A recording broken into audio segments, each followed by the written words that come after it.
तो अब तक हमने ये बात कर लिया कि जेनेरिक्स जो है वो कौन से प्रॉब्लम को हमारा सॉल्व कर रहा होता है ना, कि मेन पर्पस जो होता है जेनेरिक का वो क्या सॉल्व करने के लिए होता है, टाइप सेफ्टी को, और टाइप सेफ्टी को प्रोवाइड करने के लिए, और क्या करने के लिए, हमारा टाइप कास्टिंग का फीचर को रिजोल्व करने के लिए, ताकि हमको टाइप कास्टिंग ना करना पड़े। ठीक है, इतना आई थिंक आपको भी क्लियर होगा अब, है ना, कि ये जेनेरिक्स जो था हमारा, अरे ये क्या, यहाँ से आ जाओ भाई, कि अगर यहाँ पर एक अरे लिस्ट ऐसे मान लो बनाया हुआ है हमारा L इक्वल टू, अगर ये हमारा अरे लिस्ट है, ठीक है, तो ये L equal to new array list, तो अभी ये क्या है, ये टाइप सेफ नहीं है ना, ये नॉन जेनरिक वर्सन है। ये क्या हो गया हमारा, non generic version of array list, समझ रहे हैं। तो ये अगर एक non generic version of array list है, तो अगर आप यहाँ पर क्या कर रहे होंगे, अगर यहाँ मान लीजिए हमने किया L.add और यहाँ पर हम ऐड कर देते हैं अंकित L.add, और यहाँ पर अगर हम ऐड कर देते हैं राहुल ऐड L.add, और यहाँ पर अगर हम कुछ भी ऐसे ऐड कर दें, लेट्स से यहाँ पर 67, ठीक है, तो क्या होगा, ये सक्सेसफुली ये जो है वो ऐड किस तरीके से हो जाएगा वो देखिए। यहाँ अगर मैं करूँ, ये जेनेरिक्स ट्यूटोरियल है, मैं यहाँ सबसे पहले बनाता हूँ जेनेरिक्स डेमो, ठीक है, क्लास बनाया मैंने एक, यहाँ मैं बनाता हूँ मेन मेथड। ओके, चलिए मेन मेथड बना लेते हैं और थोड़ा सा प्रैक्टिकल करके समझते हैं तो चीज़ें हमको समझ में आएंगी। ये हो गया अरे लिस्ट का object L equal to new array list, ठीक है। अब इसमें हम ऐड कर लेते हैं चीज़ों को, अंकित L.add, इसमें देखिए मैं ऐड कर रहा हूँ नॉन जेनेरिक में, है ना, ऐड, यहाँ पर जैसे ही मैं लिखता हूँ 67, देखिए यहाँ पर सक्सेसफुली ये ऐड हो गया। यहाँ पर आपको कंपाइल टाइम एरर नहीं मिला, है ना। अगर आप इसको सॉर्ट करते हैं system.out.println L को प्रिंट करके देखना चाहते हैं क्या क्या है, राइट क्लिक करके इसको जेनेरिक्स में हम रन कर लेते हैं, तो ये हमारा रन हो जाएगा। और थोड़ा सा वेट कर लेते हैं, सिंपल सी बात है। ये हमारा अभी क्या है, आपको जो है ये टाइप सेफ्टी नहीं प्रोवाइड कर रहा है अभी, तो अभी तो हमारा चल जाएगा, हमको कोई इशू नहीं होगा। देखिए अंकित राहुल 67 ये सब चल गया, तो ये प्रॉब्लम था, है ना, टाइप सेफ्टी का। जो तो अगर हम यहाँ पर अगर स्ट्रिंग कर देते हैं, इसको हम ऐसे टाइप सेफ कर देते हैं, है ना, जो मैंने आपको बताया अभी, यहाँ टाइप सेफ कर दीजिए, यहाँ इसका ऑब्जेक्ट टाइप सेफ में बना दीजिए। तो अब क्या होगा, ये हमारा टाइप सेफ हो गया, ये ओनली स्ट्रिंग रेस्ट्रिक्टेड हो गया, ठीक है, स्ट्रिंग रेस्ट्रिक्टेड। इसमें जो भी डेटा जाएगा, जो भी ऑब्जेक्ट जाएगा वो सिर्फ स्ट्रिंग टाइप का जाएगा। लेकिन यहाँ देखो आप इंटीजर टाइप का एक डेटा भेज रहे हैं, ठीक है, तो ये इंटीजर का जो डेटा है ये 67, यहाँ पर देखिए आपको कंपाइल टाइम एरर दे रहा है, और आप रन करोगे तो आपको वो एरर दिख भी जाएगा आराम से। आपका आईडी इतना समझदार है वो बता दे रहा है। और जैसे रन करो आराम से, यहाँ देखिए जैसे हम प्रोग्राम रन करेंगे तो क्या आ जाएगा, incompatible types int cannot be converted to java.lang to a string. समझ गए, ये कन्वर्ट नहीं किया जा सकता। अगर आप और ऐसे लिख दे फिर से, ठीक है, अगर यहाँ पे मैं लिख दूँ न्यू इंटीजर, ये रैपर क्लास है हमारा, इसमें हम लिख देते हैं 900, ये भी इंटीजर है, फिर से वही चीज़ आ जाएगा, incompatible types cannot be converted, है ना। तो ये काफ़ी बड़ी प्रॉब्लम थी हमारे लिए, राइट, मतलब इसको सॉल्व करना, देखना। तो अभी तक जो था हमारा ये चल रहा था इस तरीके से। लेकिन जब जेनेरिक्स आया तो जेनेरिक्स में हम क्या कर सकते थे, यहाँ से आराम से किए और यहाँ काम किए तो हमको मिल गया, ये एरर मिल गया, और एरर मिल गया तो हम यहाँ से तुरंत से चेंज कर सकते हैं कि अरे मैं मैसेज आ गया था व्हाट्सएप का तो देखने लगा था, अरे नहीं यार यहाँ तो विश्वजीत यहाँ पे लिखा होना चाहिए, ठीक है, चलो मैं सोल्व कर लिया यहाँ पे। तब ये स्ट्रिंग हो गया तो आपका एरर जो है कंपाइल टाइम का वो हट जाएगा। कंपाइलर को लगेगा कि आपने अरे लिस्ट जो बनाया है, जो ऑब्जेक्ट बनाया है स्ट्रिंग टाइप का, वो आप क्या उसमें ऐड कर रहे हैं, सिर्फ और सिर्फ स्ट्रिंग ऐड कर रहे हैं। यहाँ से आपको ये मिल जाएगा और आप ऐड करके अपना काम कर लेंगे।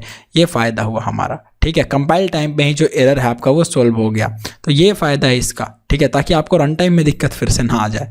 ओके, जेनेरिक्स का चलिए यहाँ तक तो हमारा सक्सेसफुली रन कर गया, ठीक है। अच्छा, अब मुझे एक चीज़ और बताइए, यहाँ देखिए कि कलेक्शन, ऐसे हमारा कलेक्शन है ना, ये हमारा कलेक्शन इंटरफेस है इसका हायरार्की, और उसके बाद यहाँ पर आपका लिस्ट है, और फिर यहाँ पर आपका क्या आता है इसी में, अरे लिस्ट, लिंक्ड लिस्ट, है ना, स्टैक, वेक्टर, ये 3 चीज़ें हमारे पास आती हैं इस लिस्ट इंटरफेस में। यहाँ से इसको नीचे कर दीजिए, और ये इसका, ठीक है, ये भी इंटरफेस है हमारा, लिस्ट भी, और ये सब क्लासेज हैं। ये क्या है, ये आपका इंटरफेस हो गया। तो इस हायरार्की में, और ये सब आपका क्या है, क्लासेज है। मैं ऐसे सी लिख दे रहा हूँ, क्लासेज, इम्प्लीमेंटिंग क्लासेज, ओके। तो अब मुझे ये बताइए, जिस तरीके से मैं अगर यहाँ पर बना रहा था अभी अरे लिस्ट करके, तो क्या मैं पेरेंट के रेफरेंस पे list L equal to new array list ऐसे तो बना ही सकता हूँ। पॉलीमॉर्फिज्म वाला कॉन्सेप्ट है ना। मैं पेरेंट का रेफरेंस यूज कर रहा हूँ किसका ऑब्जेक्ट बनाने के लिए, चाइल्ड का ऑब्जेक्ट बनाने के लिए। List L equal to new linked list, ये भी मैं बना सकता हूँ, linked list, okay great. List L equal to, मैं आराम से बना सकता हूँ, हमको कोई दिक्कत नहीं होगा। यहाँ पर समझ में आ रहा है ना आपको? अगर ये नहीं समझ में आ रहा है ये वाली लाइन, तो पॉलीमॉर्फिज्म का मेरा वीडियो देखिए, आपको समझ में आ जाएगा मैं क्या बात कर रहा हूँ। पॉलीमॉर्फिज्म ये कॉन्सेप्ट क्लियर होना चाहिए, ये जो लाइन लिखा हुआ है लिखने के लिए, है ना। तो लिस्ट एल, हम पेरेंट के रेफरेंस में, पेरेंट हमारा कौन है, लिस्ट इंटरफेस, उसका इम्प्लीमेंटिंग क्लास है ये। तो पेरेंट का रेफरेंस ले रहे हैं और होल्ड किसका कर रहे हैं, चाइल्ड का ऑब्जेक्ट होल्ड कर रहे हैं, ठीक है। तो ये होल्ड हो जाएगा, इसमें कोई दिक्कत नहीं होगा, ये आप ध्यान रखिए, ठीक है। अगर आपको ये कॉन्सेप्ट नहीं क्लियर है तो पॉलीमॉर्फिज्म का कॉन्सेप्ट देख के आइए, पॉलीमॉर्फिज्म एक बार फिर से वीडियो देखिए पॉलीमॉर्फिज्म का, ठीक है, समझ में आ जाएगा। Okay great. अभी देखिए हम क्या कर पा रहे थे, तब से हम क्या कर रहे हैं, यहाँ मैं और इसको छोटा करके बड़ा बनाता हूँ पहले। तो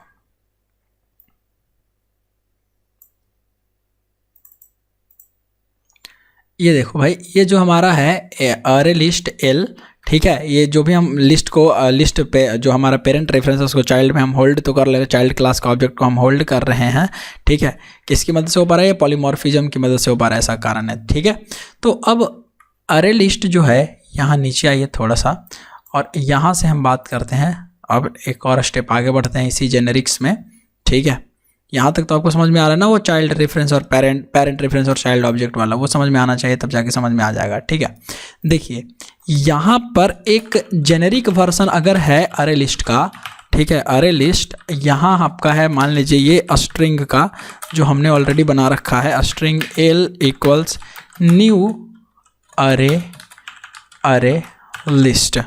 तो अब देखो यहाँ पर देखिए, ध्यान से मेरी बात समझिए, मैं यहाँ क्या बोल रहा हूँ कि भाई फिर से स्ट्रिंग बन जा, ठीक है।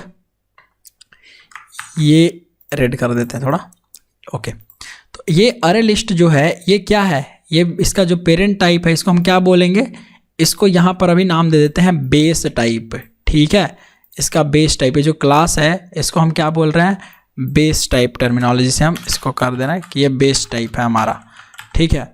और इस अरे लिस्ट में ये वाला जो पार्ट है, जो स्ट्रिंग आप यहाँ डिनोट कर रहे हो, इसको क्या बोल रहे हैं हम, पैरामीटर टाइप, क्योंकि हम एक क्लास का पैरामीटर बना रहे हैं। एक क्लास जो है हमारा वो पैरामीटर टाइप का है ना, पैरामीटर टाइप। तो बेस टाइप और पैरामीटर टाइप, ये चीज़ें क्लियर होनी चाहिए आपको, क्योंकि एक क्लास को हम पैरामीटर से, ऐसे पैरामीटर यहाँ पे पास कर रहे हैं क्लास का ऑब्जेक्ट बनाने के लिए, है ना। और वो पैरामीटर क्या है, ये स्ट्रिंग है जो पैरामीटर हम पास कर रहे हैं, ओके यहाँ पे। तो ये पैरामीटर जब हम पास करेंगे तो इससे क्या होगा, हमारा अरे लिस्ट जो है वो रेस्ट्रिक्ट हो जाएगा, सिर्फ और सिर्फ जेनेरिक वर्जन बन जाएगा किसका, this is the generic version of array list, है ना। ये जेनेरिक वर्जन हो गया हमारे अरे लिस्ट का। तो यहाँ पर इतना हमको समझ में आ रहा है। तो ये जो बेस टाइप है, हम सिर्फ अरे लिस्ट ले रहे हैं, तो यहाँ पे क्या हम पेरेंट का रेफरेंस ले सकते हैं, बेस टाइप को बदल सकते हैं, ठीक है। List string L equals new array list, फिर से लिख देंगे स्ट्रिंग, और यहाँ पर हम क्या कर देते हैं, ऑब्जेक्ट ऐसे बना देते हैं तो ये बन जाएगा, ठीक है। इससे हमको कोई दिक्कत नहीं होगा, दिक्कत होना भी नहीं चाहिए, क्योंकि यहाँ पर जब हम लिस्ट को एल से यहाँ पर हम रेफरेंस में होल्ड कर रहे थे, लिस्ट एल रेफरेंस में, तो यहाँ भी चेंज करेंगे तो कोई दिक्कत नहीं होना चाहिए, है ना। लेकिन अब देखिए कि लिस्ट जो है, ये लिस्ट कैसा है, ये इम्प्लीमेंट किसको करता है, ये किसको एक्सटेंड कर रहा है, ये इंटरफेस ये कलेक्शन को कर रहा है। तो कलेक्शन, क्या मैं इसको फिर से, इसका पेरेंट कौन है, इस लिस्ट का पेरेंट कौन है, कलेक्शन। तो क्या मैं यहाँ पे कलेक्शन लिख सकता हूँ, अरे इजीली लिख सकता हूँ ना यार। कलेक्शन को भी हम लोग ऐसे होल्ड कर सकते हैं स्ट्रिंग में, ठीक है, L equal to new array list, ठीक है। अब यहाँ पर ये भी काम कर रहा है, कोई बात नहीं, ये भी हमारा सही हो गया, ठीक है, ये भी आपका काम करेगा। यहाँ आप ये भी कर सकते हो, ये भी वैलिड है। क्यों वैलिड है, क्योंकि यार अगेन पॉलीमॉर्फिज्म का कॉन्सेप्ट क्लियर नहीं होगा तो नहीं समझ में आएगा। अगर जिनको पॉलीमॉर्फिज्म का कॉन्सेप्ट इसमें क्लियर होगा अच्छे से, उनको समझ में आ रहा होगा ये क्यों सही है, ठीक है। ये भी सही है, ये भी सही है, क्योंकि parent reference child object, simple सी बात है। लेकिन अगर आप बेस टाइप को तो हमने चेंज किया, हमने अभी किसको चेंज किया है, देखिए तो लेफ्ट वाले साइड को, जिसको हम बेस टाइप बोल रहे हैं बार बार, हम बस बेस टाइप को चेंज कर पा रहे हैं अभी तक हमने बेस टाइप को चेंज किया, पैरामीटर टाइप को चेंज नहीं किया। अब बारी है पैरामीटर टाइप को चेंज करने की। क्या मैं पैरामीटर टाइप को चेंज कर सकता हूं, ठीक है। क्या मैं इसको ऐसे लिख सकता हूं क्या कि लिस्ट, ठीक है, यहाँ पर या अरे लिस्ट यहाँ पर ये जो स्ट्रिंग है, ये स्ट्रिंग नहीं चाहिए, मैं पैरामीटर का टाइप ही चेंज कर देता हूँ। मैं पैरामीटर का टाइप ऑब्जेक्ट टाइप का कर देता हूँ, क्योंकि ऑब्जेक्ट क्लास का ही सारा क्लास जो है वो बच्चे हैं, है ना। मतलब ऑब्जेक्ट क्लास सब क्लास का पापा, ये तो आपको भी पता है, हायरार्की आप देखिए एक बारी सर्च करके। तो ऑब्जेक्ट क्लास सबसे टॉप में है, उसके नीचे सब है, स्ट्रिंग है, इंटीजर है, बुलियन है, शॉर्ट है, डबल है, फ्लोट है, कैरेक्टर है, सब कहाँ है, इस ऑब्जेक्ट के बाद, ठीक है, ऑब्जेक्ट के बाद। तो ऑब्जेक्ट जो है, क्या मैं यहाँ पर पैरामीटर टाइप में ऑब्जेक्ट डाल सकता हूँ, L equal to new array list, और यहाँ पर क्या आप स्ट्रिंग रखेंगे, क्या यहाँ पर क्या स्ट्रिंग रख सकते हैं इसको होल्ड करने के लिए, जी नहीं, ये गलत है, ये it is not valid, okay, ये ध्यान रखिएगा, ये वैलिड नहीं है। ये क्यों वैलिड नहीं है बॉस, तो इसलिए वैलिड नहीं है क्योंकि आप अरे लिस्ट का ऑब्जेक्ट जो है यहाँ नहीं रख सकते, इसको चाइल्ड, ये जो आपका है valid only for base type, ठीक है। जो पॉलीमॉर्फिज्म का कॉन्सेप्ट होता है वो सिर्फ और सिर्फ किसके लिए वैलिड होता है, पॉलीमॉर्फिज्म का concept only for base type, ठीक है। तो यहाँ पर मैं लिख देता हूँ कि polymorphism concept is only valid for what, for base type, not for parameter type. समझ में आया, ये जो मैंने लिखा है सेम जो मैं बोल रहा हूँ वही मैं यहाँ पे लिख दिया हूँ कि पॉलीमॉर्फिज्म का जो कॉन्सेप्ट है वो किसके लिए सिर्फ वैल्यू होता है, मतलब कि हम किसको चेंज कर सकते हैं, सिर्फ बेस टाइप का जो हमारा हायरार्की है उसका चेंज कर सकते हैं, उसको चाइल्ड ऑब्जेक्ट वैसा बना सकते हैं। लेकिन हम वहीं पर अगर पैरामीटर टाइप को, अगर हम इस पैरामीटर टाइप को चेंज करने लगें तो ये पॉसिबल नहीं है। यहाँ पर आपको एक एरर मिलेगा, कंपाइल टाइम एरर मिलेगा, लिख देगा फिर से भैया इनकम्पैटिबल टाइप्स, ठीक है। यहाँ पर आपको क्या मिलेगा, एक कंपाइल टाइम का एरर मिल जाएगा, ठीक है, कंपाइल टाइम एरर, ओके। यहाँ पर आपको कंपाइल टाइम एरर मिलेगा। और आप ये को देख भी सकते हैं यहाँ से, सपोज करिए कि मैंने यहाँ पे बना दिया है अरे लिस्ट, ठीक है। अब इस अरे लिस्ट में, ओके, मैं एक काम करता हूँ, एक अलग डेमो ही बनाते हैं जिसका नाम रखते हैं जेनेरिक्स डेमो 2। और यहाँ पर देखिए मैं बनाता हूँ list string, okay, L equal to new array list, ठीक है, स्ट्रिंग। ये हो गया सही हमारा। इसको इंपोर्ट कर लेते हैं लिस्ट को, java.util पैकेज से हमने कर लिया इंपोर्ट। देखिए कोई एरर नहीं आया, है ना, कोई एरर नहीं आया। इसमें हैप्पीली आप ऐड कर सकते हैं। आपने ऐड किया collection string L equal to new array list, ठीक है, स्ट्रिंग। इधर हम कलेक्शन को इंपोर्ट कर लेंगे, सिंपल सी बात है, इंपोर्ट आपको करना है यूटिल पैकेज से।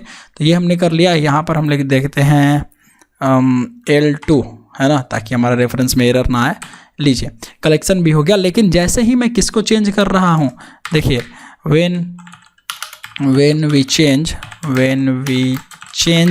Parameter type. पैरामीटर टाइप मैं किसको बोल रहा हूँ? पैरामीटर टाइप ये जो स्ट्रिंग लिखा हुआ है, ये क्लास जिसका पैरामीटर आपको फिक्स करना है उस क्लास के लिए, उसको मैं चेंज कर रहा हूँ। ठीक है, when we change parameter, parameter type, तो हम लोग जब बदल के देखते हैं कि लिस्ट, ठीक है, और यहाँ पर हम कर देते हैं object, okay, L3 equals new array list, क्योंकि वो भी तो ऑब्जेक्ट भी आपका एक क्लास है। अगर आप यहाँ लिख देंगे स्ट्रिंग, ठीक है, लीजिए, तो अब देखिए फिर से ये आ गया एरर, समझ गया? ये एरर देखिए यहाँ पे आएगा। अगर आप इसको रन करते हैं राइट क्लिक करके, ये राइट क्लिक करके क्या रन करना है, तो ऐसे भी आपका मेन मेथड के अंदर नहीं लिखा है क्या सारा कुछ? अच्छा, इसको हम कट कर लेंगे, ये कट कर लिया हमने, कट हो जाओ भाई। एक मेन मेथड बनाते हैं, इसमें सब पेस्ट कर देते हैं, राइट क्लिक करके एक बार इसको रन करते हैं। ठीक है, तो ये रन होने का वेट करते हैं थोड़ा सा, जस्ट वेट, और देखिए जैसे ही रन हुआ, देखो इनकम्पैटिबल टाइप्स java.util.arrayList बोल रहा है कि string can not be converted into list. ठीक है, ऑब्जेक्ट में नहीं कन्वर्ट हो सकता। लेकिन अगर आप यहाँ पर ऑब्जेक्ट लिख देंगे, ठीक है, अरे भाई तो बात तो सेम हो गया ना। अब ऑब्जेक्ट क्या है? ऑब्जेक्ट तो सबका पापा है। तो यहाँ पर इस L3 में आप कुछ भी डाल सकते हैं, आप इंटीजर भी डाल सकते हैं, आप कुछ भी लगा सकते हैं, इसलिए कोड आपका रन कर जाएगा। समझ में आ रहा है? अरे भाई मेरे यहाँ पे देखिए, आप इस L3 में क्या ऐड कर सकते हैं? ऐड, यहाँ पर मैं अगर 45 ऐड कर दूँ, ठीक है, तो चलेगा। तो ये जेनरिक्स थोड़ी हुआ, क्योंकि ऑब्जेक्ट तो आपको पहले से, आप तो ऑब्जेक्ट नहीं भी लिखोगे तब तो वही काम हो रहा है ना। अगर आप L3.add यहाँ पे देखिए स्ट्रिंग ऐड करता हूँ अंकित, ठीक है, तो ये तो ऐड हो गया साउट L3, तो बात तो वही है। तो मैं ऑब्जेक्ट क्यों लिखूंगा? लेकिन अगर मैं पेरेंट के रेफरेंस में कभी भी अगर पैरामीटर टाइप को चेंज करने की कोशिश करता हूं तो आपको कंपाइल टाइम एरर मिलेगा। ये ध्यान रखने वाली बात है, इंटरव्यू का क्वेश्चन आपसे पूछ दिया जा सकता है। और ये देखिए यहाँ तो ऐड हो गया, तो ये तो पहले भी हो रहा था। अगर आप इसको हटा दें फिर भी यही चीज़ होगा, ये तो पहले से हो रहा था ना, हमने लिस्ट में ऑलरेडी देख रखा है। तो ये इसकी ज़रूरत ही नहीं पड़ेगी ऑब्जेक्ट लिखने का। इससे अच्छा आप लिखो ही मत, ये ऑब्जेक्ट बेकार है लिखना, क्योंकि आप जेनेरिक्स बना रहे हो ताकि सिर्फ और सिर्फ एक टाइप का डेटा डाल सको। लेकिन ऑब्जेक्ट तो हर किसी का ऑब्जेक्ट बन सकता है, क्योंकि इंटीजर भी आपका ऑब्जेक्ट का क्लास का ही चाइल्ड है, आपका सॉर्ट भी, आपका बुलियन भी, आपका स्ट्रिंग भी, आपका फ्लोट भी, आपका डबल भी, सब लॉन्ग भी आपका किसका है? सब ऑब्जेक्ट क्लास की है, क्लास के नीचे है, क्लास के हायरार्की के नीचे आता है, मतलब ऑब्जेक्ट के नीचे आता है। तो ऑब्जेक्ट बेचारा पापा हो गया सबका, तो इसलिए तो सबको होल्ड कर लेगा। तो इसमें तो कोई वो दिक्कत वाली बात आपका है ही।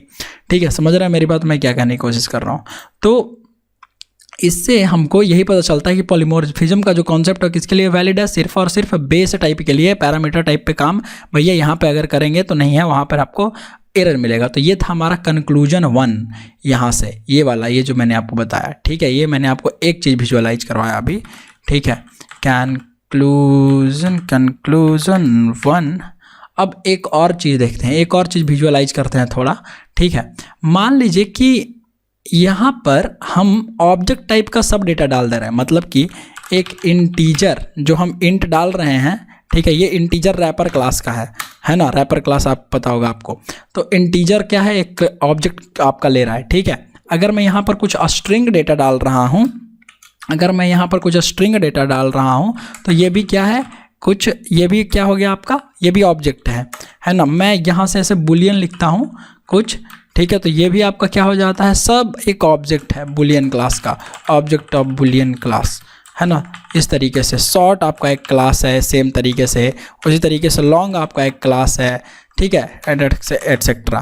ठीक है, यहाँ पे मैं ये एटसेट्रा लिख देता हूँ, इसको ऊपर रखते हैं थोड़ा सा। तो अब मेरी बात यहाँ समझिए, ये सब तो हमने समझ लिया। ठीक है, अगर मैं एक अरे लिस्ट बनाता हूँ, अरे लिस्ट, ओके, जिसको अभी हम फिलहाल ब्लैंक छोड़ दे रहे हैं, इसमें कुछ भी नहीं डालते हैं। ओके, यहाँ पर हम कोई भी टाइप का नहीं बना रहे हैं अभी फिलहाल। मैं एल लिखता हूँ equal to new array list.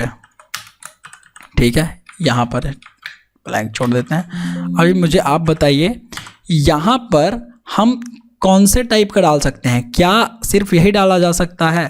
क्या सिर्फ और सिर्फ यही डाला जा सकता है जो क्लासेस ऑलरेडी जावा में पहले से हैं?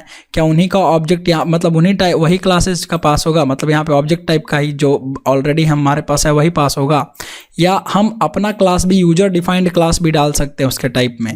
तो बिल्कुल हम यूजर डिफाइंड क्लास भी डाल सकते हैं। मान लीजिए कि आपको ज़रूरत पड़ी कभी स्टूडेंट टाइप का स्पेसिफिक बनाने का या कभी एम्प्लॉई टाइप का बनाने का। अब आपको एक अलग अलग क्लास बनाना होगा, स्टूडेंट का एक अलग क्लास बनाना होगा, एम्प्लॉई का एक अलग क्लास बनाना होगा, या कभी आपको पड़ गया ज़रूरत प्रोडक्ट टाइप के बनाने का एकदम, ठीक है। तो ये आपको अगर अभी आपका क्या हो गया, ये यूजर डिफाइंड क्लासेस है ना, यूजर डिफाइंड क्लासेस।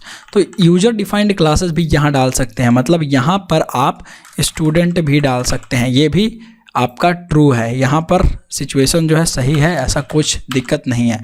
यहाँ पर आपका स्टूडेंट भी चला जाएगा इसमें और ये सक्सेसफुली काम करेगा। फिर इसमें अगर आप एल डॉट ऐड करेंगे तो ये क्या ऐड होगा, एक स्टूडेंट। तो सबसे पहले आपको एक स्टूडेंट को ऐसे बनाना पड़ेगा, S equal to new student.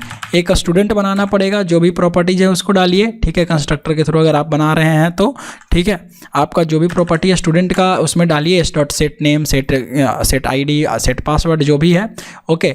अब इस एस में, ठीक है, इस अरे लिस्ट में एल डॉट ऐड करेंगे तो क्या ऐड करेंगे, ये स्टूडेंट का एक ऑब्जेक्ट ऐसे ऐड कर देंगे। ठीक उसी तरीके से और करना होगा तो हम क्या करेंगे, फिर से स्टूडेंट S2 ऐसे बनाएंगे एक, और वो स्टूडेंट S2 को ऐड कर लेंगे। समझ में आ रहा है इतना? तो मतलब कि ये भी हमारा वैलिड है। यहाँ पर हम किसी भी टाइप का यहाँ डाल सकते हैं अपने से बनाया हुआ भी। लेकिन क्या आप प्रिमिटिव डाल सकते हैं, मतलब कि प्रिमिटिव आपका जो इंट रहता है, इंट, क्या आप उसको डाल सकते हैं डायरेक्टली यहाँ पर इंट लिख सकते हैं? जी नहीं, आप इंट ऐसे नहीं लिख सकते हैं। अगर आप ऐसा चाहते हैं कि मैं एक काम कर दूं, ऐसे लिख दूं कि भाई अरे लिस्ट, ठीक है, ये हमारा प्रिमिटिव डेटा हुआ है ना, ये इंट, ठीक है, इंट, और यहाँ पर आप लिख दें L equal to new array list, ठीक है, new array list int type का। क्योंकि ये इसका फंक्शन परफॉर्म करने के लिए आपको, इसका काम करने के लिए आपको ऑलरेडी जावा ने फीचर दे रखा है कि भाई आप रैपर क्लासेस का यूज कीजिए, यहाँ पर इंटीजर लिखिए, पूरा नाम लिखिए, रैपर क्लासेस काम करेंगे और आपका काम जो है वो हो जाएगा। तो यहाँ पर ये समझिए, ये जो अरे लिस्ट इंट है ये काम नहीं करेगा, ठीक है, ये काम ऐसे आपका नहीं करेगा, ऐसे आप नहीं रख सकते हैं। और यहाँ पर आपको एरर मिलेगा, कंपाइल टाइम एरर, फिर से, और क्या बोलेगा कि भाई unexpected type found, unexpected type found, क्योंकि इसके पास भैया ऐसा कोई टाइप ही नहीं बना है ना, ऐसा कोई टाइप जावा में डिक्लेयर ही नहीं किया गया है, सिर्फ स्मॉल इंट करके। तो इसलिए आपको एरर मिल जाएगा कंपाइल टाइम पे, और फिर आपको ऐसे काम करना पड़ेगा। तो बेहतर है ये सब चीज़ें आप जानिए, ठीक है, ये आपको ये मैंने बताया। तो ये कंक्लूजन 2 था। ये दूसरा कंक्लूजन आपका जो था वो आपको पता होना चाहिए। मतलब कि क्या हुआ कि पैरामीटर टाइप के लिए सिर्फ और सिर्फ क्लास या इंटरफेस का नाम जा सकता है, ठीक है। हम लोग पैरामीटर टाइप, ये जो हमारा क्या था, अगेन मैंने फिर से आपको बताया ऊपर में ना, इसको क्या बोलते हैं, पैरामीटर। तो पैरामीटर टाइप के लिए सिर्फ और सिर्फ कोई भी क्लास का नाम यहाँ पास कर सकते हैं, वो चल जाएगा, ये आपका पैरामीटर टाइप है, ओके। यहाँ पर तो यहाँ पर जो पैरामीटर टाइप है इसमें क्या डाल सकते हैं, या तो कोई क्लास डालिए, या आपका एक अरे लिस्ट का एक क्लास, आपका वेक्टर का एक क्लास, आपका स्टैक का एक क्लास, आपका सेट का एक क्लास। कैसा हो सकता है, या तो किसी यूजर डिफाइंड क्लास हो सकता है, उसके टाइप का हो सकता है। यूजर डिफाइंड क्लास मतलब जो यूजर ने बनाया है क्लास, तो स्टूडेंट यूजर ने बनाया है ऑलरेडी। जावा ने तो स्टूडेंट नाम का क्लास बना के नहीं दिया है। जावा ने आपको क्या क्या बना के दिया है, ये देखिए ऊपर में मैंने आपको बताया, और भी दिया है, वो तो है ही, ये integer, string, Boolean, short, long, float, double, है ना, ये सब दिया। तो या तो आप कोई यूजर डिफाइंड, या जावा ने जो डिफाइंड किया उसका आप यहाँ पे ऑब्जेक्ट पास कीजिए, उस क्लास को पास कीजिए, ठीक है, यहाँ पे पैरामीटर टाइप में। लेकिन आप प्रिमिटिव नहीं कर सकते हैं, primitive are not allowed in Java, okay, got it. तो जब प्रिमिटिव यहाँ पर अलाउड नहीं है, ओके। अब यहाँ पर इंटरफेस का भी आप पास कर सकते हैं, कोई क्लास इंटरफेस टाइप को में भी ऐसे हो सकता है, ऐसा कोई इशू नहीं है। तो यहाँ पर मैं लिख देता हूँ इसका जो कंक्लूजन 2 है कि भाई फॉर, ब्लैक कलर से लिखते हैं ताकि अच्छे से पता चले, for the type, for parameter type, और parameter type we can provide only class or interface names. Okay, on interface names but not primitives. Okay, primitives but not primitives. तो प्रिमिटिव डेटा टाइप आप वहाँ पे ऐसे नहीं पास कर सकते हैं, ये ध्यान रखिएगा, ये इम्पॉर्टेंट है कि if we are trying to provide the primitive, okay primitive, then we will get what? Will get compile time exception, ठीक है क्या है? अरे कंपाइल टाइम एरर यार, कंपाइल टाइम एरर लिख दीजिए, compile time error unexpected type, ठीक है, अनएक्सपेक्टेड टाइप आपका यहाँ पर एरर दे देगा। तो ये था कंक्लूजन 2, यहाँ से यहाँ तक तो जो मैंने आपको विजुअलाइज करवाया, ठीक है। ये आपका क्या था? कंक्लूजन 2। ये 2 कंक्लूजन आपका निकल के आता है जब आप जेनरिक्स के साथ ऐसे काम कर रहे होते हैं, समझ गए? ये समझना इम्पॉर्टेंट है। तो हमने कंक्लूजन 1 किया, कंक्लूजन 2 ये समझ में आया, इतना आपको समझ में आना चाहिए बहुत अच्छे से। ओके, इतना समझ में आ रहा है, आगे बढ़ा जाए, वरना फिर से इसको देखिए, इस पार्ट को देखिए, तब आगे बढ़िएगा। ओके, तो अब क्या हुआ, हमने ये देख लिया कि कैसे आप अरे लिस्ट में कैसे किसी कलेक्शन में आप जेनरिक का कॉन्सेप्ट लगा सकते हैं, जेनरिक कैसे लगा सकते हैं, और कैसे किसी कलेक्शन को जेनरिक बना के उसमें आप स्ट्रिक्टली अपने टाइप का जो डेटा है वो जैसे डालना चाहे आप वो इंसर्ट करवा सकते हैं उस टाइप का ऑब्जेक्ट। सिंपल सी बात है। तो अब ये था इंट्रोडक्शन अभी तक, ठीक है, मतलब इंट्रोडक्शन कैसे काम करता है, जेनरिक्स वगैरह कैसे काम कर रहा है वो। अब हमको ये समझना है कि इसके अंदर का कहानी कैसे चलता है, मतलब कहानी मतलब कि यार इसका अंदर इंटरनल इम्प्लीमेंटेशन कैसे चल रहा होगा, कैसे जेनरिक क्लास काम कर रहा होगा, ठीक है। मतलब अभी तक हमने ये समझा कि जेनेरिक्स जो है हमको टाइप सेफ्टी प्रोवाइड करता है और टाइप कास्टिंग का फीचर, आपका जो टाइप कास्टिंग का जो हेडेक था, जो प्रॉब्लम था, उसको दूर करता है। सिंपल सी बात है, हमको टाइप कास्ट नहीं करना पड़ता है, ठीक है।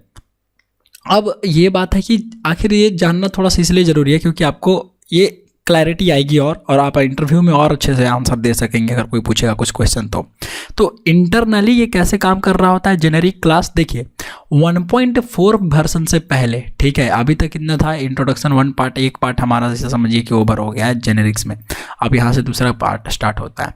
तो 1.4 से पहले, ठीक है, 1.4 से पहले मतलब 1.4 तक जेनरिक जावा का, जब जावा 1.4 आया था, ठीक है, 1.4 वर्जन तक कोई जेनेरिक नहीं था। Okay, there is no any generic concept. Okay, तो जब जेनरिक का कॉन्सेप्ट नहीं था तो इसका मतलब कि नॉर्मल अरे लिस्ट बनता था, है ना, ऐसे नॉर्मल जो है अरे लिस्ट का इम्प्लीमेंटेशन ऐसे अरे लिस्ट बनाया गया था एक, ठीक है, कब, ये जावा का 4 वर्जन तक, ठीक है। अरे लिस्ट ऐसे बना हुआ है, एक क्लास है ना, क्लास अरे लिस्ट।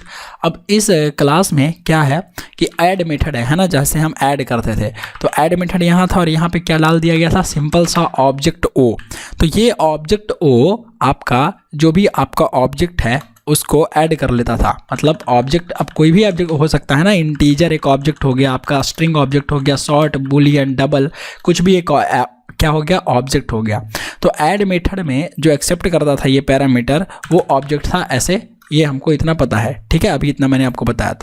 तो भाई अब ये समझिए कि ये जो ऐड मेथड था, अब ठीक है, ऐड मेथड था और जो इसको गेट करते थे, जब हम इसको गेट करते थे उसके लिए हमारे पास गेट मेथड है एक। तो ये गेट मेथड इसका यहाँ पर क्या था, इंडेक्स है ना, इंडेक्स जो भी था हमारा वो बता दीजिए। और इसका क्या था, ऑब्जेक्ट रिटर्न टाइप था, क्योंकि जब आप गेट करेंगे तो वही चीज़ आपको मिल जाएगा।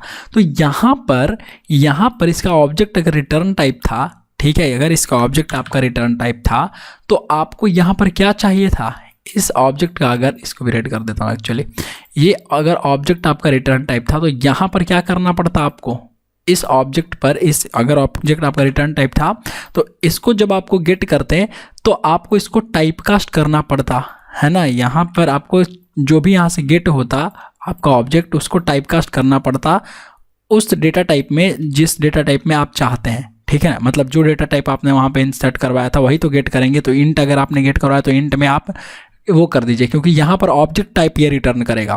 तो यहाँ पर आपको टाइप कास्टिंग करनी पड़ती थी, ठीक है।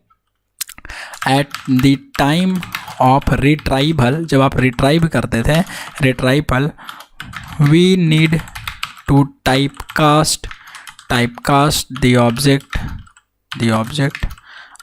explicitly, typecast the object explicitly, है ना, explicitly। तो आपको explicitly जो था वो ऑब्जेक्ट को टाइपकास्ट करना पड़ रहा था यहाँ पर। अब सडनली क्या हुआ, 1.5 वर्जन आ गया भाई, 1.5 वर्जन केम।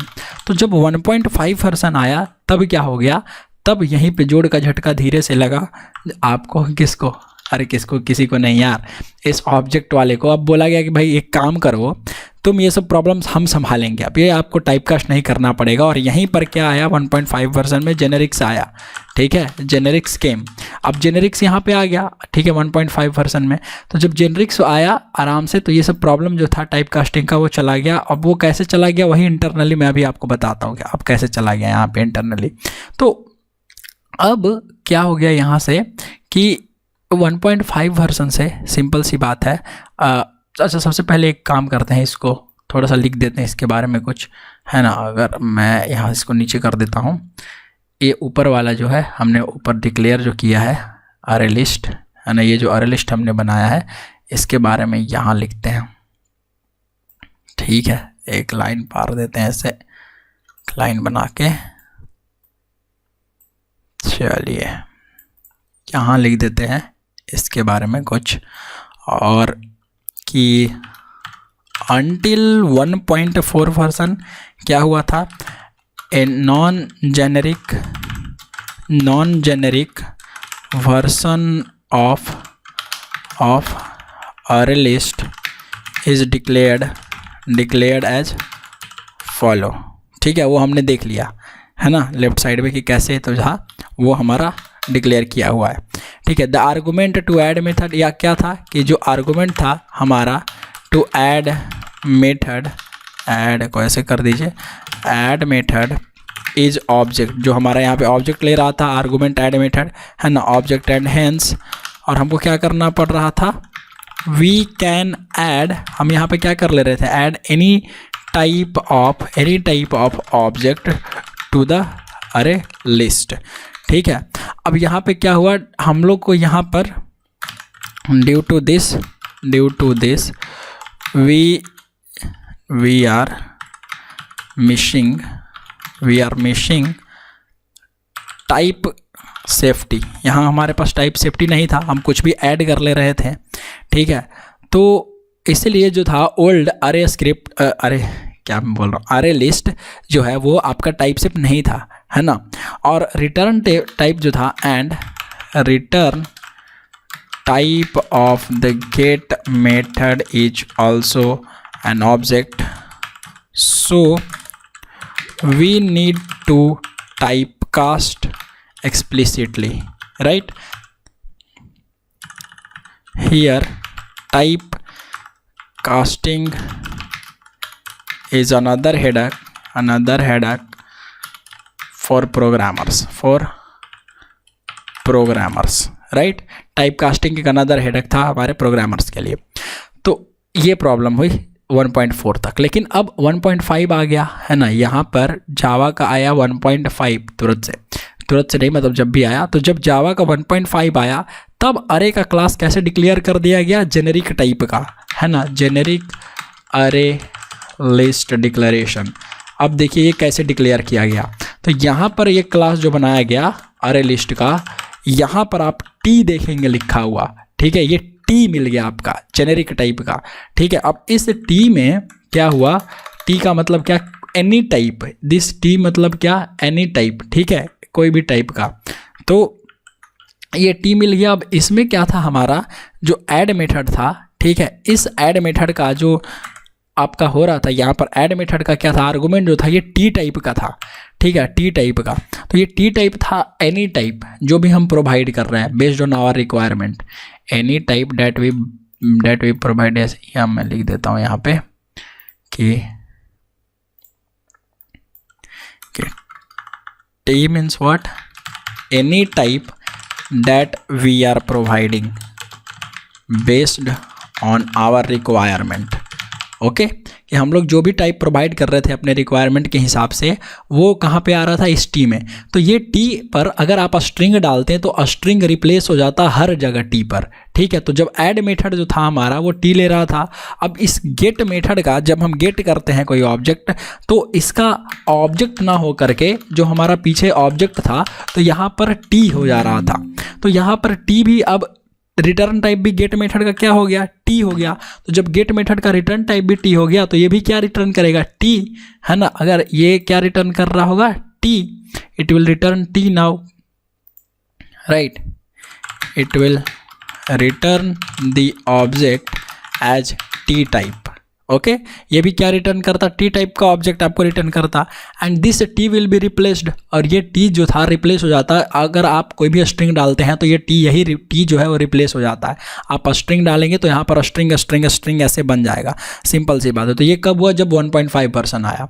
तो आपने यहाँ पर ऐसे बना दिया एक अरे लिस्ट, ठीक है। यहाँ मान लीजिए मैं एक और लाइन जब बनाता हूँ यहाँ पर, और यहाँ आपने ऐसे बनाया क्लास अरे लिस्ट, है ना, क्लास अरे लिस्ट। जब आप ऐसे बना रहे हैं अरे लिस्ट, लेट से L equal to new array list, यहाँ पर लिख देता हूँ मैं, है ना, स्ट्रिंग टाइप का। ओके, और यहाँ भी इसका जो टाइप था वो आपने क्या कर दिया था, स्ट्रिंग ऐसे बना दिया। तो जब अब ये स्ट्रिंग हो गया तो इससे क्या हो गया, देखिए इसका क्लास कैसे डिक्लेयर हो गया, या टी की जगह सब कुछ बदल गया। अरे लिस्ट, इसके पैरामीटर में जो पैरामीटर था यहाँ पर आ गया स्ट्रिंग। अभी ये स्ट्रिंग टाइप का ये हो गया आपका अरे लिस्ट हो गया, जिसमें सिर्फ स्ट्रिंग ऑब्जेक्ट जाएगा। जब आप इसमें ऐड करेंगे, अब ऐड करेंगे तो यहाँ पर क्या ऐड होता, ऐड, ये टी किससे रिप्लेस हो गया, स्ट्रिंग से। ध्यान रखिए यही टी जो है वो सबसे रिप्लेस हो जाएगा। तो ये टी स्ट्रिंग एस से, ठीक है। और अपना यहाँ पे ऐड का फंक्शन जो है वो लिखा हुआ था। अब गेट जब करना था तो गेट में टी भी किससे रिप्लेस हो गया, इसी स्ट्रिंग से रिप्लेस हो गया, ठीक है। तो इसलिए अब आप जब गेट करेंगे तो आपको टाइप कास्ट करने की ज़रूरत नहीं पड़ेगी, सिंपल सी बात है। जब आप गेट करेंगे तो ऑलरेडी ये स्ट्रिंग दे रहा है और आपने बनाया भी था स्ट्रिंग ही, तो आपको टाइप कास्ट नहीं करना पड़ा, ठीक है। तो हेंस, तो यहाँ पर इसलिए तो जब जेनरिक आया तो आपको जो है टाइप कास्टिंग की प्रॉब्लम और टाइप सेफ्टी तो आपको पहले यहाँ से मिलने लगा, और टाइप कास्टिंग भी आपको नहीं करना पड़ा, ठीक है। यहाँ पर टी क्या है, T is the type parameter, है ना, T is the type parameter. Okay, कि based on our requirement, based on our requirement T will be replaced with our provided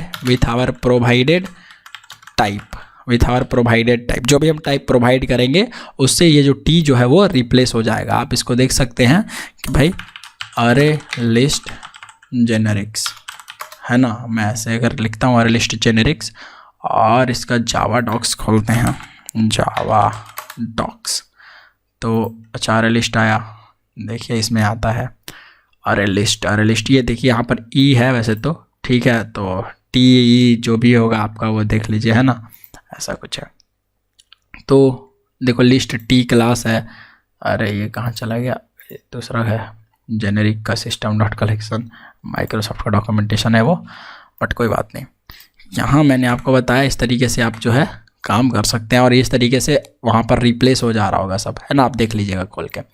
तो इस तरीके से आपका काम इंटरनली हो रहा होगा जब आप एक ऑब्जेक्ट बना रहे होंगे और एक बार आप कुछ रिप्लेस कर रहे होंगे। तो इसीलिए अब जब आप कुछ मतलब यहाँ पर सब कुछ तो स्ट्रिंग हो गया। तो अब अगर आप ऐड करेंगे, और क्या ऐड करेंगे, ऐड मान लीजिए एक दूसरा वेरिएबल करते हैं, दूसरे टाइप का आप ऐड करना चाहते हैं, लेट से आप ऐड करना चाहते हैं एक ऑब्जेक्ट बुलियन टाइप का, तो यहाँ पर तो स्ट्रिंग है।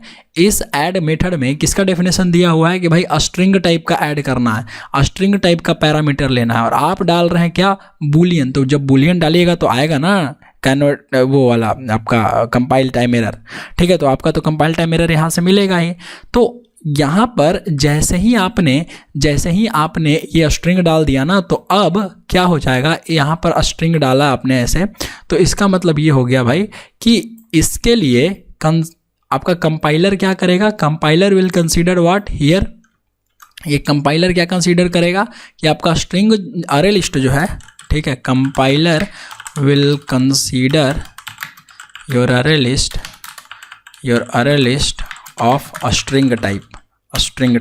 कंपाइलर के लिए आपका ये जो कंपाइलर के लिए आपका अरे लिस्ट जो हो गया वो कैसा हो गया, स्ट्रिंग टाइप का हो गया। सिंपल सी बात है, इतना आपको समझ में आना चाहिए, ठीक है। अगर इतना समझ में आ रहा है फिर आगे बढ़िए, ठीक है। आसान है, काफ़ी आसान है, ओके। इस तरीके से जो है काम आपका हो रहा होता है अंदर में, ठीक है।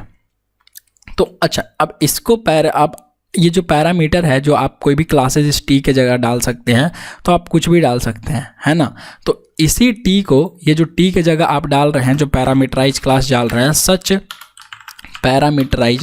Parameterised classes are generic classes और टेम्पलेट भी बोल सकते हैं और जेनेरिक भी बोल सकते हैं। उसी टी को, वो जो टी आपका रिप्लेस करेगा, उसी टी को क्या बोल रहे हैं, सच पैरामीटराइज, क्योंकि वो पैरामीटर था, पैरामीटर जैसा मैंने आपको बताया था, पैरामीटर टाइप बोलेंगे उसको। तो such parameterize classes are generic classes और टेम्पलेट क्लासेज, ओके। अब देखिए कि जेनेरिक्स जो है सिर्फ और सिर्फ कलेक्शन के लिए ही वैलिड नहीं है। जेनेरिक जो है सिर्फ और सिर्फ कलेक्शन के लिए ही वैलिड नहीं है। ऐसा नहीं है कि सिर्फ आप उसमें कलेक्शन का ही पास कर सकते हैं आप और किसी को जेनेरिक नहीं बना सकते हैं। अगर आपके पास अपना क्लास है, लेट से आपके पास एक क्लास है, मान लीजिए एक अकाउंट, ठीक है। अब इस अकाउंट को आपने ऐसे टी बना दिया, ठीक है, आपने ऐसे टी बना दिया, आप इसको भी टी बना सकते हैं। हम एक अपना बना के देख रहे हैं खुद का, ठीक है, यूजर डिफाइंड। अब इस टी में आप ऐड कर दीजिए, है ना, इस टी में आप ऐड कर दीजिए और यहाँ पर जो भी मेथड है वो सब लिख दीजिए कि भैया अगर वो किसी का ऑब्जेक्ट बनाता है तो उस तरीके से होगा, और अगर उसका कोई ऑब्जेक्ट बना रहा है तो अपने तरीके से, मतलब सब डिफाइंड कर दीजिए, ठीक है। लेट्स से मैं एग्जांपल आपको ऐसे देता हूँ कि आप कैसे बना सकते हैं अकाउंट, ठीक है। कोई अकाउंट हो सकता है किस टाइप का, कैश क्रेडिट टाइप का, है ना, कैश क्रेडिट टाइप का। कोई अकाउंट किसका कैसा हो सकता है, कोई अकाउंट हो सकता है करेंट अकाउंट टाइप का, कोई अकाउंट हो सकता है सेविंग अकाउंट टाइप का, सेविंग अकाउंट टाइप का। तो ये जो सेविंग अकाउंट है और सेविंग अकाउंट है, जो करेंट अकाउंट है और जो कैश क्रेडिट है, ये भी एक क्लास है, ठीक है। ये अकाउंट तो आपका एक क्लास है ही, तो ये अकाउंट एक क्लास है और इसको हम जेनरिक बना देंगे। और वो जेनरिक बनाने के लिए हम क्या कर रहे होंगे, हम क्या करेंगे, ऐसे मान लीजिए हमने बनाया क्लास अकाउंट, ये हमारा एक क्लास है जिसमें हम डेफिनेशन देंगे बेसिक सा अकाउंट का, ठीक है। अब इस अकाउंट को हमने जेनरिक बनाने के लिए ऐसे टी लिख देना है। अब टी लिख देंगे तो ये हमारा जेनरिक बन गया। अब जब जेनरिक बन गया तो देखिए इसका ऑब्जेक्ट जब बनाएगा तब जेनरिक बनना चाहिए, मतलब जब भी कोई ऑब्जेक्ट इसको बनाए तो इसको जेनरिक में बनना चाहिए। तो ऑब्जेक्ट बनाने के लिए आपको, जब भी ऑब्जेक्ट बनेगा तो कैसे बनेगा, तो ऑब्जेक्ट कैसे बनता है भाई, कंस्ट्रक्टर की मदद से। तो एक कंस्ट्रक्टर आपने ऐसे डिफाइन कर दिया, अकाउंट टी, ठीक है। अब इस अकाउंट टी में आप क्या पास करेंगे, ठीक है, यहाँ पर आप पास कर दीजिए टी, ठीक है। मतलब टी का अभी नहीं पास कीजिए, मैं अभी बताता हूँ आपको क्यों पास कीजिए, ठीक है। यहाँ पर देखिए अगर कोई भी बनाना चाहेगा तो वो उसी टी टाइप का रखेगा, ठीक है, मतलब यही टी टाइप का। तो ये टी हमने यहाँ पास करवा दिया। और मान लीजिए कि यहाँ पर कोई ऑब्जेक्ट बना रहा है लेट से, ठीक है, तो उसका एक वेरिएबल ले लेते हैं कि भाई टी, और कैसा बनाए वो कि ओ बी, ठीक है, ओबीजे। अब टी ओबीजे एक हमारा वेरिएबल है, तो मैं क्या कर देता हूँ कि दिस डॉट टी, ये जो टी है, ठीक है, इसी टी में या ओबी में, आप ओबी लिख सकते हैं क्योंकि ये ऑब्जेक्ट है, ठीक है। यहाँ पे मैं एक काम करता हूँ, अच्छा लगेगा आपको, मैं ओबीजे लिख देता हूँ कि दिस डॉट ओबीजे में यहाँ से जो वैल्यू आएगी ओबीजे की वो चले जाए ऊपर वाले ओबीजे में। सेट हो गया आपका। तो जब भी ओबीजे आएगा उसको हम गेट भी कर लेंगे नीचे, ठीक है, समझ में आ रहा है। तो यहाँ से हम फिर आसानी से, यहाँ मान लीजिए आपको गेट मेथड बनाना है, ठीक है। तो गेट मेथड बनाना है तो इसको क्या कर देंगे हम, इसको तो पब्लिक बना देंगे, है ना। पब्लिक ऊपर क्लास को भी आप पब्लिक बना दीजिए, ऐसा कोई इशू नहीं है, ओके। ये हमने बना दिया पब्लिक, एक कस्टमाइज्ड मैं बना रहा हूँ खुद का पब्लिक गेट हमने ये बनाया। गेट मेथड है हमारा, किसका चाहिए हमको, गेट ऑब्जेक्ट चाहिए, किसका ऑब्जेक्ट चाहिए, जो भी हम बना रहे होंगे उसका। तो यहाँ पर जो भी डेटा हमको लाना होगा हम कर देंगे रिटर्न क्या, OBJ, है ना।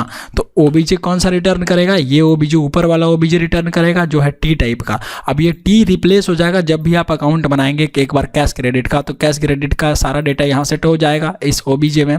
तो जब भी आप रिटर्न गेट ऑब्जेक्ट कॉल करेंगे तो रिटर्न OBJ कॉल हो जाएगा और उस हिसाब से आपको कैश क्रेडिट या सेविंग अकाउंट ऐसे मिल जाएगा। तो ये क्या है, ये कस्टम है, ठीक है, कस्टम जेनेरिक क्लास, या हम बोल सकते हैं यूजर डिफाइंड जेनेरिक क्लास, है ना। ये यूजर डिफाइंड जेनेरिक क्लास हो गया। तो आप यहाँ से इस तरीके से जो है यूजर से डिफाइंड करवा सकते हैं। ओके, समझ में आया इतना। अब इसको हम प्रैक्टिकल करके आसानी से देख लेंगे तो हमारा काम हो जाएगा सारा का सारा, राइट। ये थोड़ा सा बोरिंग अगर आपको लग रहा होगा तो कोई बात नहीं, बट ये इसी तरीके से मैं समझाया जा सकता है और इससे आसान मेरे को नहीं लग रहा कि मैं और कैसे समझाऊँ, ठीक है। आई होप आपको इतना समझ में आ रहा होगा, बहुत आसान है, ठीक है। तो हमने ये देख लिया कि इस तरीके से आप काम जो है वो कर सकते हैं सारा का सारा, और खुद से जो है एक अपना खुद का बनाया हुआ जेनेरिक क्लास भी बना सकते हैं, ठीक है। तो ऊपर हम लोग देखते हैं, ये ऊपर तो बस दिखाने के लिए था, वैसे तो ऊपर का इतना ये वाला प्रैक्टिकल तो है नहीं 1.4 और 1.5 में जो मैंने आपको बताया। तो 1.5 में जब अरे आया तो अरे लिस्ट आया तो इस तरीके का आ गया, मतलब जो भी कलेक्शन आया जिसका भी जेनरिक बना हो इस तरीके से बन गया, और टी के जगह हर चीज़ रिप्लेस हो गया। तो आप बना रहे हैं तो आपका बन जाता है, सिंपल सी बात है। तो अगर मैं इसको अगर खुद का बनाऊँ, ठीक है, अगर मुझे खुद का बनाना है तो मैं लिखता हूँ यहाँ न्यू क्लास, यहाँ लिख देता हूँ माई कस्टम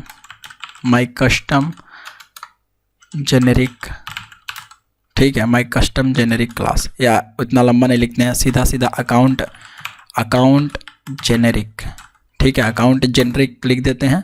अब ये देखिए अकाउंट जेनेरिक है, इसमें हम ऐसे करके टी लिख देते हैं, ठीक है। ये लीजिए हमने यहाँ पे टी लिख दिया है, टी टाइप का है। तो अब जब ये टी टाइप का है तो जब भी इसका ऑब्जेक्ट बनेगा तो कैसा ऑब्जेक्ट बनेगा, ऑब्जेक्ट बनेगा भाई, ऑब्जेक्ट बनेगा तो उसको ऑब्जेक्ट बनाने के लिए हमको नाम लिखना पड़ेगा, और ये नाम जब हम लिखेंगे इसको ऑब्जेक्ट बनाने के लिए, ठीक है। तो अब यहाँ पर हम क्या लिख देंगे कि भाई जब भी ऑब्जेक्ट बने तो यहाँ पर टी का डेटा जो है होल्ड कर लो ऑब्जेक्ट, ठीक है। अब एक और यहाँ बना देते हैं, ठीक है, यहाँ पे हम क्या बना देते हैं, ये टी टाइप का ही डेटा तुम ले आओ, जो टाइप का यहाँ डेटा है वो पास करो, एटलीस्ट वो पास करोगे तभी चलेगा। तो यहाँ पर हम एक पास कर देते हैं टी OBJ, ठीक है, और यहाँ लिख देते हैं कि this dot OBJ equals OBJ, जो भी ऑब्जेक्ट है उसको इसमें सेट कर दो, ठीक है, जो भी वहाँ से टाइप का जो भी डेटा आएगा। और यहाँ पर क्या कर देते हैं कि भाई एक और चीज़ बनाते हैं कि देखिए वो कैसे बनाएंगे हम, शो मेथड एक बनाते हैं, ठीक है, एक वाइड शो, ठीक है, और चलिए ठीक है, एक स्वाइड शो मेथड बनाते हैं जिसका नाम इस तरीके से हमने दे दिया, और यहाँ पर क्या करते हैं, इसका नाम ले आते हैं कौन से क्लास का है, ठीक है। तो वो ऑब्जेक्ट से आपका मिल जाएगा। तो ऐसे लिख देते हैं साउट the type of class is, ठीक है, और यहाँ पर प्लस कर देते हैं, कॉन्कैटिनेट करवा देते हैं कि OBJ dot get class dot get name.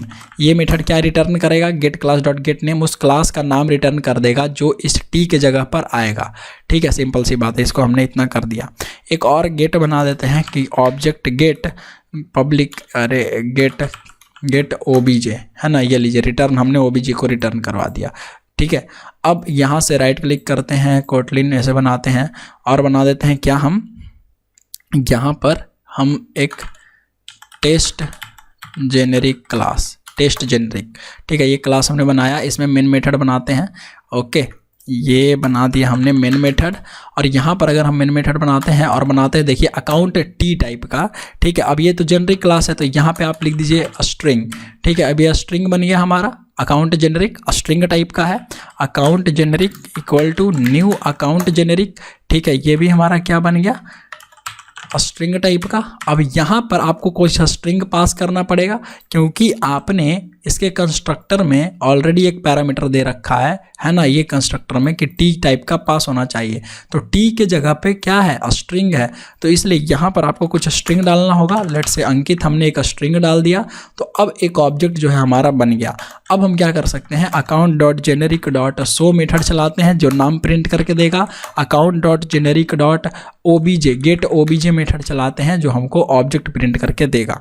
Simple सी बात है, ठीक है। जो भी होगा आप रन करते हैं और देखिए कैसे आपका डेटा जो है वो काम करेगा और कैसे सब कुछ काम कर रहा होगा और कैसे आपका सक्सीड हो जाएगा, और फिर आप समझ जाएंगे, ठीक है। देखिए, the type of class is Java dot lang dot string. क्या है, स्ट्रिंग है, समझ गए, सिंपल सी बात। अब ये गेट ऑब्जेक्ट है तो ये आपको एक जेनेरिक टाइप का दिया ना, स्ट्रिंग टाइप का, तो आप इसमें ऐसे लिख सकते हैं string S equal to this one, और साउट कर दीजिए स्ट्रिंग एस को।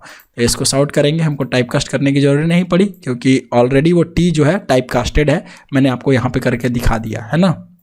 यहाँ पर टी टाइप का है ना इस अकाउंट जेनरिक में। अकाउंट जेनरिक में जो आपका गेट ऑब्जेक्ट है वो टी टाइप का है, तो टी क्या है, टी रिप्लेस हो गया किससे, इस स्ट्रिंग से। तो स्ट्रिंग से जब रिप्लेस हो गया सब कुछ, तो आपका जो वो है देखिए अंकित यहाँ पर प्रिंट होके आ गया, ठीक है। तो आई होप कि अब आपको थोड़ा और क्लैरिटी मिला होगा। अच्छा, क्या आप स्ट्रिंग ही डाल सकते हैं, नहीं, यहाँ पर और कुछ भी डाल सकते हैं ना। मान लीजिए आपने एक और बना दिया यहाँ से क्लास जावा में, जिसका नाम रख दिया आपने भाई, यहाँ आपने बना दिया एक क्लास में saving account, okay, saving account. अब इसमें सेविंग अकाउंट का लॉजिक लिख दिया आपने, जो भी डेटा प्रॉपर्टी था सब सेविंग अकाउंट्स के तरह सेट कर दिया। तो अब क्या होगा कि जब आप टेस्ट जेनरिक में जाएंगे और यहाँ कर देंगे सेविंग अकाउंट, ठीक है, और यहाँ पर बना देंगे आप अगेन अकाउंट, ये बना देंगे एक, कहाँ गया हमारा भाई, यहाँ स्ट्रिंग की जगह पास कीजिए सेविंग अकाउंट, और यहाँ पर ऑब्जेक्ट भी चाहिए, कैसा, सेविंग अकाउंट का ऑब्जेक्ट चाहिए। तो सेविंग अकाउंट का ऑब्जेक्ट बनाने के लिए आपको यहाँ पर पास करना पड़ेगा न्यू सेविंग अकाउंट, इस तरीके से, ठीक है। और जैसे ही आप न्यू पास करेंगे, इसको हटाइए क्योंकि ये सब तो हमारा चलने का नहीं, अब ये हटाइए, ठीक है, इसको हटाइए और फिर आप इसको रन कीजिए, ये भी काम कर जाएगा, सिंपल सी बात है। तो इस तरीके से आप जो है वो काम कर सकते हैं। और यहाँ पर सेविंग अकाउंट देखिए सब परफेक्टली आपका काम कर रहा है, ठीक है, कोई इशू नहीं है। तो इस तरीके से आप जेनरिक्स के साथ काम कर रहे होते हैं जावा में, ठीक है। आई होप आप समझ पा रहे होंगे कि किस तरीके से जावा में जेनरिक्स जो है आपको टाइप सेफ्टी देता है और टाइप कास्टिंग का जो बहुत बड़ा प्रॉब्लम था उसको हटाता है डेवलपर्स के लिए, प्रोग्रामर्स के लिए। तो बहुत चीज़ें इससे आसान बन जाती हैं, है ना। तो ये था एक कस्टम जेनरिक के साथ किस तरीके से आप काम करते हैं, वो मैंने आपको बताया, ओके। चलिए ठीक है, तो फिर हम लोग आगे देखते हैं, ओके।